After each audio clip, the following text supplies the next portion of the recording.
ვერაგობა და სიყვარული ბათუმის დრამატული თეატრის დიდ სცენაზე პრემიერა გაიმართა. გერმანელი პოეტის, დრამატურგისა და მუაზროვნის ფრიდრიხ შილერის უკვდავი პიესა ბათუმელი მაყურებლის წინაშე რეჟისორმა გოჩა კაპანაძემ გააცოცხლა. სპექტაკლში არისტოკრატი ახალგაზრდა მამაკაცის ფერდინანდისა და შედარებით დაბალი წრის წარმომადგენლის ლუიზას ტრაგიკული სიყვარულის ისტორიაა ასახული. ბათუმის დრამატულმა თეატრმა მიმდინარე სეზონზე სულ 8 საპრემიერო ჩვენება გამართა. ძალიან მომეწონა ყველაფერი, შესრულებაც, მუსიკაც, ყველაფერი. არაჩვეულებრივად თამაშობდნენ მსახიობები, შინაარსიც კარგი იყო და მართლაც მასეთი დიალოგები ხშირი იყოს ბათუმის თეატრში.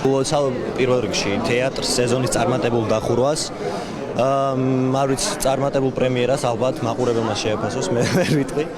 და რა ვიცი, გონი კარგად ჩაიარა ყველაფერი. მაყურებლის ემოცია არის განსაზღვრელი იმ ყველაფრისა, თუ როგორი ნაყოფიერი წელი გამოგვივიდა ჩვენ და მე მგონი რომ ჩვენ ყოველ შემთხვევაში ცდა არ დავაკელით. მარტო ის რიცხვი რომ ჩვენ არასრულ 6 თვეში მოვახერხეთ 8 პრემიერის ჩუქება ბათუმელი მაყურებლისათვის, მე მგონი ეს ყველაფერზე მეტყველებს.